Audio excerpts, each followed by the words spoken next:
Assalamualaikum warahmatullahi wabarakatuh. Bertemu kita lagi di dalam channel YouTube Cik Tam Oboy TV. Apa khabar penonton-penonton channel YouTube Cik Tam Oboy TV? Semoga anda yang berada di luar sana sihat sejahtera dan sentiasa dirahmati oleh Allah Subhanahu wa taala. Tuan-tuan dan puan-puan ya, sedikit masa lagi kita akan berada di ambang 1 Syawal. 1 Syawal adalah merupakan satu anugerah dan juga kurniaan daripada Allah Subhanahu wa taala kepada kita atas lambang kemenangan kita di dalam menahan dahaga, menahan lapar selama sebulan di dalam bulan Ramadan. Diriwayatkan di dalam hadis Qudsi, semua amalan anak Adam adalah untuknya kecuali berpuasa, ianya adalah untuk aku dan akulah yang akan menganugerahkan kepadanya disebabkan puasanya itu. Hadis riwayat Bukhari dan Muslim.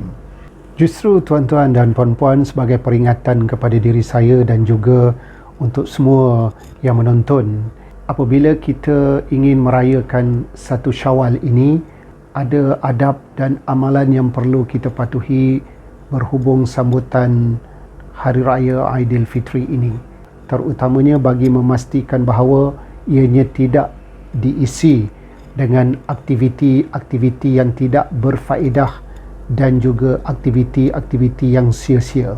Apatah lagi sekiranya aktiviti itu lebih kepada bersifat kemaksiatan, dan mungkin juga kita akan terdedah untuk bermewah-mewah dan juga pembaziran. Apatah lagi dalam keadaan pada tahun ini kita kembali berpeluang untuk merayakan Aidilfitri ini di dalam fasa endemik, yang mana dah 2 tahun kita tak dapat merayakan Aidilfitri ini di dalam erti kata yang sebenarnya. Maka pada tahun ini amat dikhawatiri kita akan terdedah kepada sambutan Syawal yang jauh terpesong daripada tuntutan agama, seperti bermewah-mewah, sambutan yang di luar batasan, sehingga kita lupa kepada sunnah sambutan Hari Raya Aidilfitri ini yang telah ditinggalkan oleh Rasulullah sallallahu alaihi wasallam. Mungkin ada pada tahun ini yang ingin membalas dendam, sanggup berhabis duit pada tahun ini untuk merayakan Aidilfitri ini. Maka inilah yang perlu kita lihat, kita renungkan tentang tindak tanduk kita pada kali ini. Moga-moga ianya sentiasa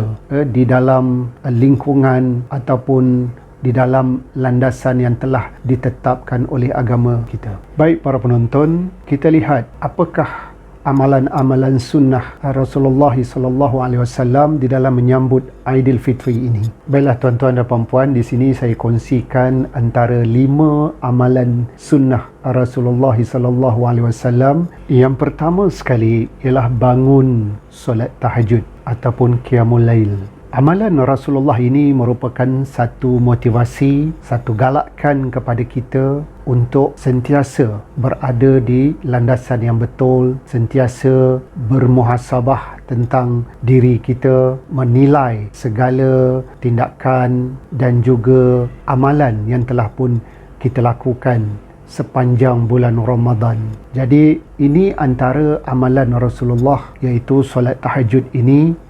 Ianya memberikan kepada kita satu kekuatan untuk berada di dalam landasan, berada di dalam petunjuk agama kita. Yang kedua, antara amalan sunnah yang dilakukan oleh Rasulullah yang seharusnya kita warisi di dalam menyambut 1 Syawal ini ialah mandi sunat Aidilfitri. Amalan ini dilakukan sebelum kita keluar daripada rumah untuk melakukan solat sunat Aidilfitri, dan amalan ini hanya ada pada Raya Aidilfitri sahaja. Ketiganya ialah menjamah sedikit makanan sebelum kita keluar untuk melaksanakan ataupun menunaikan solat sunat Aidilfitri. Diceritakan Rasulullah sallallahu alaihi wasallam menjamah 3 biji buah kurma sebelum keluar untuk menunaikan solat sunat Aidilfitri ini. Dan ini juga menunjukkan betapa sederhananya Rasulullah sallallahu alaihi wasallam di dalam merayakan Aidilfitri, dan betapa sederhananya baginda menunjukkan contoh teladan kepada kita semua walaupun pada 1 Syawal. Yang keempat ialah pergi dan balik jalan yang berlainan. Ini mempunyai banyak hikmah, antaranya adalah untuk kita berjumpa dengan lebih lagi saudara mara, rakan taulan, orang-orang sekampung, sahabat andai, jiran tetangga. Untuk apa? Untuk saling mendoakan sesama kita di hari baik bulan baik ini. Dan yang terakhirnya, yang kelima, antara amalan sunnah Rasulullah pada 1 Syawal ini ialah memperbanyakkan takbir raya. Kita disunatkan untuk memperbanyakkan takbir raya pada 1 Syawal ini, pada pagi Syawal, sehinggalah kita menunaikan solat sunat Aidilfitri ini. Jadi para penonton sekalian, inilah di antara amalan-amalan sunnah Rasulullah sallallahu alaihi wasallam yang sepatutnya, yang seharusnya kita lakukan, yang sepatutnya menjadi panduan kepada kita di dalam merayakan 1 Syawal ini. Semoga kita berjumpa lagi. Sekian, wabillahi taufik wal hidayah. Wassalamualaikum warahmatullahi wabarakatuh.